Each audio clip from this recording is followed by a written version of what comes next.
Forex trading, like any other financial market, has its unique set of terminologies that every beginner must familiarize themselves with.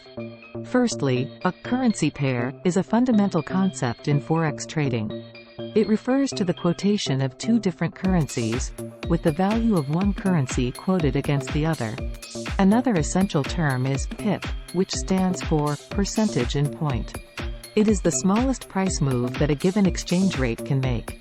The spread is the difference between the buy price, also known as the bid, and the sell price, also known as the ask.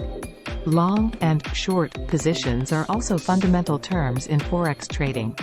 Going long means buying a currency pair with the expectation that the base currency will rise in value. Conversely, going short means selling a currency pair, anticipating that the base currency will fall in value. Learn more at timerichempire.com.